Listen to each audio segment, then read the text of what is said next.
Hi, welcome back. Today we're going to be talking about the painted surface, all about the surface and the mark, and creating painterly expressive marks. So let's dive right in. What we're going to cover today is, first of all, what exactly is brushwork? Number two, we're going to look at paint application, different ways to apply the paint to create an interesting surface. We're going to look at the 4 keys to creating that interesting painterly surface. We're also going to look at how to use descriptive brushwork. And finally, we're going to look at 5 keys to making expressive brushwork. So we're going to work up from the technical aspect of it in paint application to the more individual, stylistic, expressive application of brushwork. To start off, I wanted to use a quote from John Sloan, who was an early 20th century American painter, part of the Ashcan school. And he said that there's a better chance of getting an exciting painting from a labored study with texture than from a fine drawing without it. What he meant by that is that using surface or texture can help you create something that is so visually interesting that it'll draw the viewer in, even if it's got awkward passages, more so than something that is finely drawn, finely rendered, and has very little surface. We've all seen paintings like that, and a lot of times when people first start out in painting, they get caught up in rendering, and they want to create a fine, smooth surface that doesn't have any marks. When actually, you're going to create a more interesting painting if you let go of the rendering to a degree and work on creating a varied, interesting approach to surface and texture. To go back just a minute and think about what surface is defined as, it's the tactile quality of a composition. So it's the thing that appeals to your sense of touch. So what you want to do as an artist is make the viewer want to stick their hand out and run it across the surface of the painting. You want to make it visually and tactily exciting. There are 2 basic variations that you can use in approaching surface, whether you're talking about a drawing, a painting, or a print. You can have physical versus implied surfaces. We're going to talk about a lot of physical surfaces today rather than the implied surfaces. And you also want to think about having the full range of surface from rough to smooth. So we're going to talk about a variety of different ways that you can kind of pull those things together in your paintings and really make them visually exciting. So the first thing we need to start with is defining brushwork. Brushwork, and I'm using that term to also include the marks you make with a knife. It's whatever kind of tool you're using, not just literally a brush. But brushwork is all about the painted mark and the physical feel of paint. What I want you to get beyond is being skimpy with your paint.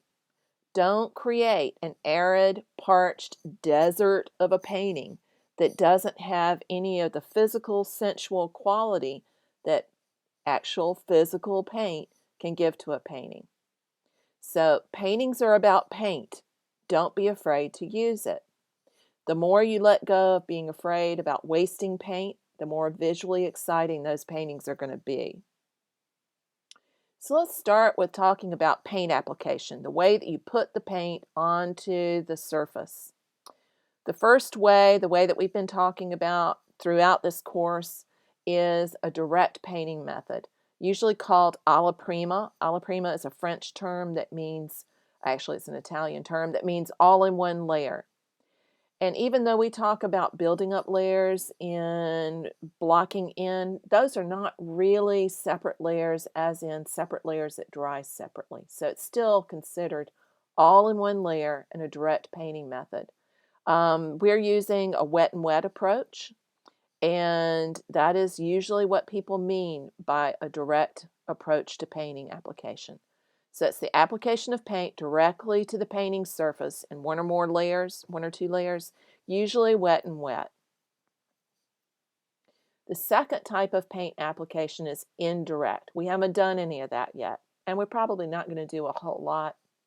I'm going to talk about it and let you experiment with it if you want to, but that's really material for a whole nother course. You can talk about underpainting and glazing and spend weeks on that. So I don't want to get into that too much other than talking about the fact that it's very different from alla prima, that you're using multiple layers. So it's the building up of a painting in multiple layers using underpainting and glazing. That's the method that was first used in oil paint when it was developed and introduced during the early Renaissance. And they used underpainting and glazing because in the beginning, their underpainting was still done in egg tempera and it dried very quickly. So they couldn't do the kind of modeling that we do now with oil paints. So they would do that underpainting and then apply very thin layers of oil glazing on top to give it a really rich color and surface. There are many people who still use underpainting and glazing. There's nothing wrong with actually using both methods in the same painting. So you don't have to be a purist. You can start wet and wet, and then you can apply glazing on top of that. There are lots of people that do that. I do that at times on my bigger paintings. So to glaze, all you're going to do is mix up some medium with the oil paint and apply it in a thin layer on top of the underlying dried layers. So even if you're working on top of something that was done with direct painting techniques, it needs to dry before you glaze on top of it. Do not glaze onto wet paint. So if you're approaching it the way we've been during the course, you want to let it dry for at least a week, possibly 2 weeks, before you go back in there with a glaze. And you want to use just enough medium to make the paint thin enough to get a thin layer that's transparent. You don't want to dilute it so much that there's more medium than there is paint in there. That's not a real good practice. So again, both methods can be used in the same painting. There's several factors that contribute to mark and brushwork, and the three main ones are the kind of tool that you use, the painting surface, and the gestural movement. So think about the tool as being the size, the shape, and the texture of the tool. All of those things will affect the mark and the brushwork. So if you use a knife, that's going to be very different than if you use a brush. If you use a small knife, it's going to be different than a large knife. If you use a knife that has serrated edges on it, that's going to be different than a flat knife. So the tool makes a huge, huge big difference. Try to paint with more than one tool and you'll automatically get some variation in your mark and your brushwork. The surface that you paint on makes an incredible difference. And so I want you to think about exploring a range of surfaces. If you've worked predominantly on panels so far, that are flat and the ampersand gesso board, you might want to try something like a Raymar panel that has a linen or a canvas surface to it. Winsor Newton makes some of those as well that are a little bit less expensive. Play around with the surface and look at how different the marks will be depending on the surface that they're placed on. Try the same tool with a variety of surfaces. So whether it's smooth or rough, the surface is going to impact that mark. Gestural movement means the energy of the hand and the arm that's used to create the mark. So if you draw with your tool, that is a minor, small movement that is just basically flexing your wrist. If you use your whole arm, as I'm suggesting you do when you paint, you're going to involve more than your wrist. You're going to involve your elbow. You're going to involve your shoulder. You may even involve your whole body if you're standing. In fact, try standing. It makes a huge difference in how you paint. So gesture is literally the record of the action of the painting left in the mark. So how you make the mark makes an incredible difference on what that mark looks like. There are 4 keys to creating an interesting painterly surface. The first is using a strong contrast of thin to thick paint. Notice we're still talking about technical issues at this point. So working from thin to thick will make a big difference. You want to have a contrast between the two. You want to have a strong contrast of opaque to transparent paint. Opaque means you can't see through it. Transparent means that you can. So if you contrast those opaque and transparent colors, it's going to attract the eye, especially where they're juxtaposed next to each other. The third suggestion here really comes straight from Rembrandt. Rembrandt wrote a lot about painting. Not a bad idea to go back and read some of it. He said to keep the darks and the shadows thin and transparent, and the lights and the highlights thick and opaque. The reason that this works so well is that if you keep the shadows thin, then there aren't any ridges in there that capture light and make that look like it's coming forward rather than going back. If there are a lot of ridges and texture in the shadows, then they will actually appear to come forward and they will appear to have highlights in them. If you make the highlights in the light areas physically thicker, then they will look like they're being struck by light, and actually the light striking that thicker paint will only increase the sense that they are highlights. So think about shadows being thin and transparent and highlights being thick and opaque. You also want to include contrast and edge. So keep a strong contrast and edge. You want hard edges versus soft edges. We've talked about edge already as an aspect of shape, but it's also an aspect of surface. If you have a hard, sharp edge, that's going to appear to come forward, whereas the soft edge is going to appear to go back. If you can include hard and soft in the same mark, you will dramatically increase how interesting that mark is to the viewer's eye. So let's look at this painting. We've seen it before earlier in the composition module at the very beginning when we were talking about surface. And there are a variety of surfaces here. So let's look at contrast of thick to thin paint and the opaque to transparent and where the darks are and where the lights are. To do that, let's get in a little closer. So here in the sky, let's just look at this particular section. The darkest darks, now they're not that transparent because it's sky. But if you look at the shadows in the distance, they are more transparent. And if you look at the land. But here in the sky, the darkest darks are at the top and they're the thinnest. So there's a transition and a contrast between those and the highlights on the clouds, which are applied very thickly on top of the underpainting that's blue.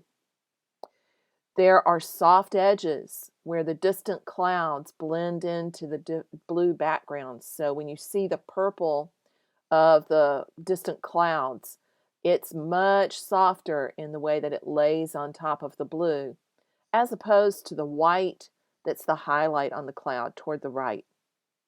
So think about having a strong contrast in edge, a strong contrast in opaque to transparent, and a strong contrast of thick to thin.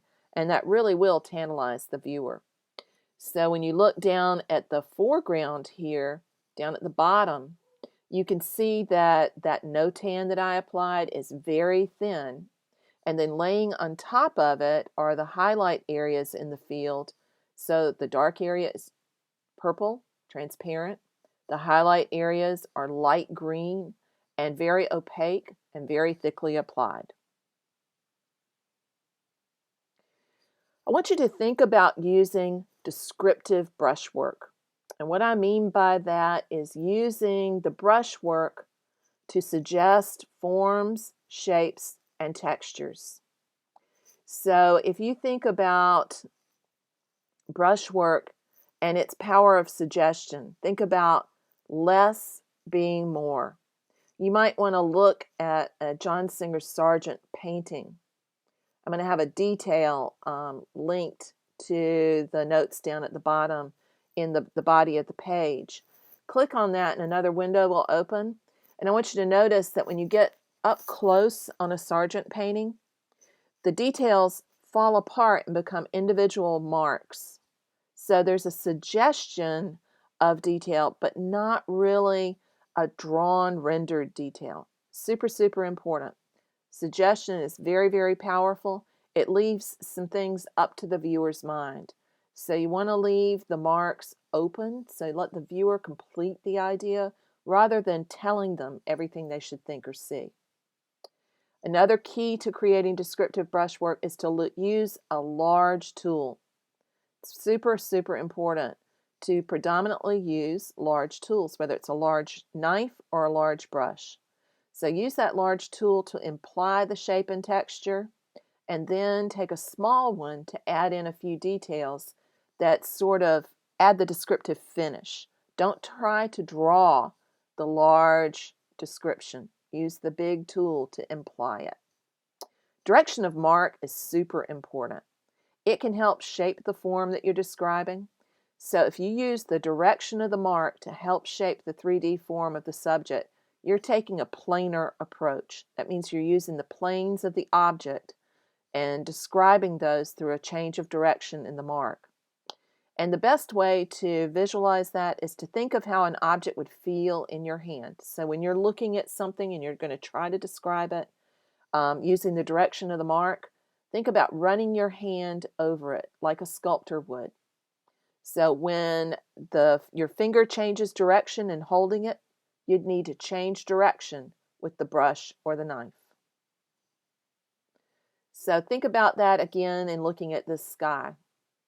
I've implied a whole lot through the use of the tools and through descriptive brushwork. I have not drawn individual clouds or the individual edges of the clouds.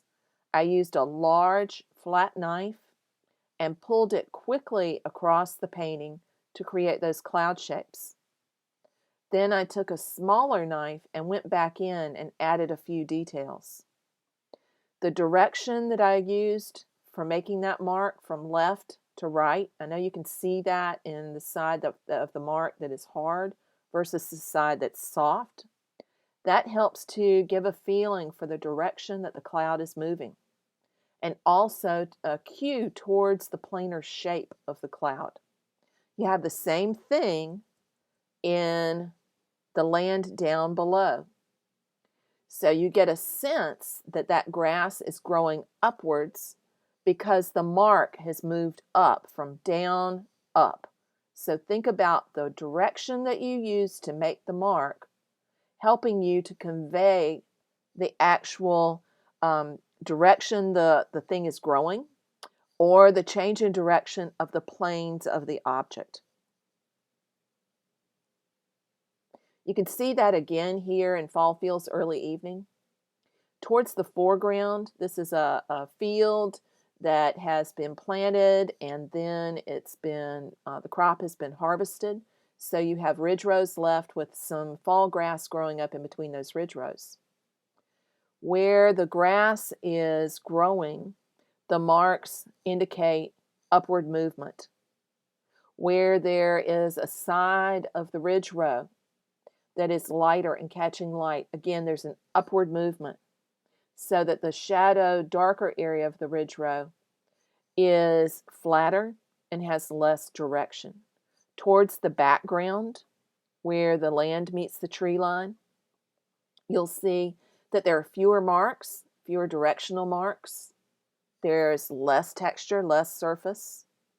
When you look at the trees, you'll notice that the directional marks that I've used to indicate the light hitting the foliage actually duplicates the way that tree foliage was growing. So if it's moving outward from the limb to the left, I've made my mark going outward to the left. So think about, again, using the direction of the mark, the size of the tool, and the power of suggestion. Here I want to talk about what it means to paint loosely. I know you've heard people talk about that. Lots of artists talk about wanting to learn how to paint more loosely. What do they mean by that? What it really means is not going all loosey-goosey and just sort of making a mark in an accidental way with kind of random approaches to mark making. When you do that, the whole thing falls apart. So what I want you to think about with painting loosely is instead to kind of substitute the phrase expressively. So I want you to think about expressive brushwork. Expressive meaning conveying feelings, emotions, and moods. So we want to make your marks more expressive, and they will almost automatically become more loose. So there's a fallacy in the whole idea of painting loosely because it implies that there is a lack of intention or a lack of control, when actually working in a more expressive way requires a great deal of control. But it's controlling certain things and certain items. So we're going to talk about 5 of those. The first real important key to expressive brushwork: do not hold the tool like a pencil. Think of me looking over your shoulder and going, quit. I do that when I'm in physical one-on-one workshops in person, because I can tell when people are doing that. They choke the brush. So if you're holding the brush right down at the silver part at the ferrule, knock that off. That's holding it like a pencil. When you do that, you're going to try to render, and you're not going to get expressive brushwork. Your paintings are going to lack visual interest in the surface area. So, number 1, don't hold the tool like a pencil. Hold it by the end of the handle. Hold it by the side. Hold it in a variety of different ways. Change the direction of the way you're holding it so that you get a whole variety of marks from that one single tool. But quit holding it like a pencil. It's not a pencil. Pencils are for drawing. Brushes and knives are for paintings, and we're trying to become more painterly. Number 2, and I don't want you to think of this as being woo-woo, because it's not. I want you to channel your emotional response to the subject. We all have a feeling about what we're painting. This is another reason that as you move on, you want to work from your own photographs, not from other people's photographs. Never mind the legalities of copyright issues. But you need to have that emotional connection to what you're painting in order to draw out an emotional connection from the viewer. So to channel your subject, think about your emotional response to the subject. Think about, how does it make you feel? How do you feel looking at the wide open marsh, the light hitting that surface? What's the feeling that you have? How do you want the viewer to feel? So what's your intention for the viewer? Even try writing down or making a note of that one feeling you want them to have. Then a real useful way to begin to channel your emotions and to kind of get yourself into the mood, think about method acting here. I call it method painting. Get some music out. Get some music that has the same feeling that you want your viewer to feel. Play the music while you're painting. It will help you get in the mood, so to speak. Now, don't overthink this. If you try to overthink it, it isn't going to work. So just try to get yourself in that mood that you want the viewer to have, that you want to convey. Third thing, this is super, super important. Work fast. Don't labor over the painting. If you work faster, you'll energize your gestural movement. The way you make the mark will have a ton more energy. And remember that the energy of the hand and the arm that you use to create the mark will create the actual quality of the mark. So work faster, and you will turn off the lizard brain, and you'll be able to get more expressive marks happening. Number 4 is to use a suggestion instead of spelling everything out for the viewer. Leave some things up to the viewer to complete. So suggestion is like having an open work where everything's not given out, where everything's not described, where you invite the viewer in to participate in part of the painting project itself. So let the viewer complete what they are looking at in their mind and pull in from their own experiences, and you'll get a much stronger response to what you're working on. The 5th thing is to go back, think about those lost and found edges. If you can combine sharp and hard edges, lost edges are soft, found edges are hard. Where there are shadows, you're going to have lost edges. Where there are highlights, they're going to be found. If you can combine those soft and hard edges in your marks in one single mark, you're going to greatly increase that expressive quality. So think about the mark as handwriting, and the way that you develop your own expressive brushwork as developing your own handwriting. You know, handwriting is so distinctive that experts can pick out one person's handwriting from another. Expert art critics can pick out one person's painting from another by the characteristic marks that they use. So think about including as many expressive marks as you can in the painting. So here you can see where I've used lost and found edges, suggestion. There's a sense that I worked very fast, and you get that from the kind of marks that I've used and the energy and the gestural marks that you see there. I wanted to convey a feeling of being out in the early morning on a misty gray day in the marsh where bits and pieces come in and out of focus, the mystery of nature and of the landscape. This one has a whole different feeling. It's that clarity of afternoon light. So the feeling I was going for was clarity. Think about that feeling. Write it down. Think about how it would be conveyed. So the keys to developing your own expressive mark making and brushwork. First thing is time with tools in hand. It's not going to come all of a sudden. It goes back to the idea that a contemporary author has, that you need 10,000 hours working at something to become a master of it. It isn't going to happen overnight. But the more you paint, the more confident you'll become, and the more expressive your marks will be. So put in time with the tools, and the tools will begin to make those kind of expressive marks for you. Second thing I think is super important is reflection. Reflect on what you think works and doesn't work in your own paintings. What kind of marks convey what you want them to and what kind don't.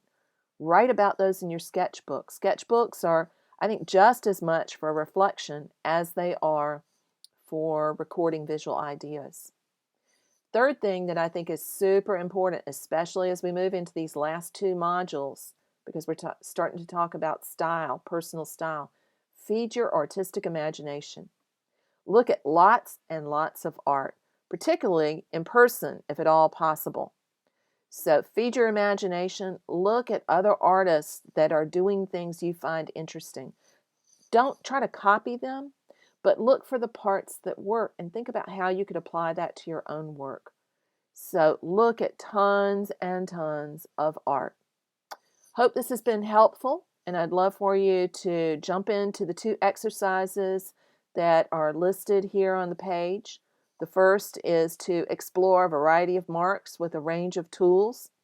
And the second is to begin to try to create some of that expressive mark making by channeling your emotional responses. So try both of those out, and then reflect in your sketchbook about what works, what doesn't, what you want to hold on to, what you might want to let go of. Looking forward to seeing you in the demo. Have a great day and happy painting.